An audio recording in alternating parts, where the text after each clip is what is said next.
মীৰা বৰঠাকুৰ ডাঙৰীয়ানে যে বিগত 19 জানুৱাৰীৰ নিশা GMCHত এটা কাণ্ড সংঘটিত হ'ল। এগৰাকী কিশোৰী 13 বছৰ বয়স আছিলে, তেখেতক ধৰ্ষণৰ অভিযোগ উত্থাপন হৈছে। তাতে কৰ্মৰত চাফাই কৰ্মীগৰাকীয়ে ধৰ্ষণ কৰাৰ অভিযোগত ইতিমধ্যে FIR দাখিল কৰা হৈছে। GMCHৰ ভিতৰত এগৰাকী কিশোৰী আজি সুৰক্ষিত নহয়, আপুনি এই সন্দৰ্ভত প্ৰথমে কি মতামত দিব? অতি দুৰ্ভাগ্যজনক কথা। ইতিমধ্যে আপোনালোকে দেখিছে কলিকতা আপোনাৰ মেডিকেল কলেজত এগৰাকী ডক্টৰৰ লগত কেনেকুৱা দলবদ্ধভাৱে জঘন্য হত্যাকাণ্ড ঘটিল আপোনালোকে দেখিছে। এইবোৰ ঘটনা মাৰ নাযাওঁতেই এনেকুৱা GMCHত আজি এইটো ঘটনা নহয়, আমি আগতেও দেখিছোঁ বহুত কিছুমান তেনেকুৱা ঘটনা আমি শুনিবলৈ পাইছোঁ। কিন্তু 19 জানুৱাৰীৰ দিনা নিশা 12 বজাত সেই 13 বছৰীয়া মাতৃগৰাকীয়ে যেতিয়া মেডিচিন আনিবলৈ গ'ল আৰু কিশোৰীগৰাকী যেতিয়া বাথৰুমত যাওঁতে কোনোবা তেওঁৰ এজাহাৰৰ ভিত্তিত আমি দেখিছোঁ কৰবী নামৰ এগৰাকী চাফাই কৰ্মী, তেখেতেই ছোৱালীজনীক লগত নি পেলাই বাথৰুমত বাহিৰৰ পৰা আবদ্ধ কৰি এজন ল'ৰাৰ লগত মানে বেয়া কামত লিপ্ত হোৱাত তেওঁ সহযোগিতা আগবঢ়ালে। ই অত্যন্ত দুৰ্ভাগ্যজনক কথা। মই এটা কথাই কৈছোঁ যে সমাজখন কোন দেশে গৈছে, মাতৃ সমাজৰ দায়িত্ব মাতৃ সমাজে পাহৰি গৈছে।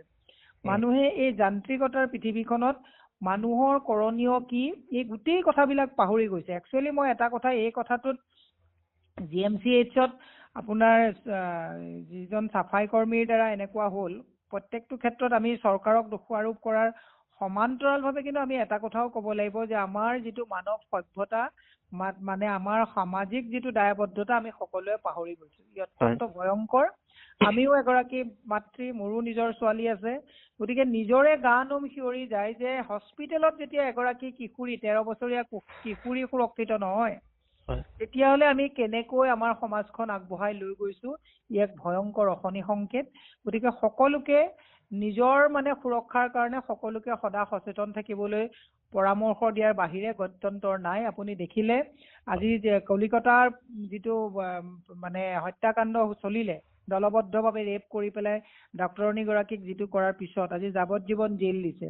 এতিয়া শুনিবলৈ পাইছোঁ বোলে ৰেপ কেছটো এটা কমন কেছ হৈ গৈছে, গতিকে ফাঁচীৰো অৰ্ডাৰ নোহোৱা নিচিনা এনেকুৱা পৰ্যায়লৈকে আইন আদালতৰ সিদ্ধান্তবিলাক লৈছে। গতিকে মানে মানুহ যে সুৰক্ষিত নহয়, মহিলা যে আজি তাৰিখত সুৰক্ষিত নহয়, এইটো অত্যন্ত ভয়ংকৰ এটা মানে কথা। গতিকে মই সকলোকে এটাই খালি অনুৰোধ জনাইছোঁ, GMCH কৰ্তৃপক্ষকো আমি অনুৰোধ জনাইছোঁ, যিহেতুকে হস্পিটেলত ৰাতি এনেকুৱা ঘটনা হৈছে, আগতেও আমি দেখিছোঁ যে বেয়া ব্যৱহাৰ কৰা 2-4 ঘটনা আমি শুনিছোঁ। গতিকে GMCH কৰ্তৃপক্ষই যাতে ৰাতি তেওঁলোকৰ নিজৰ যাতে এটা মানে নজৰ ৰাখে প্ৰত্যেক পেচেণ্টৰ ওপৰত।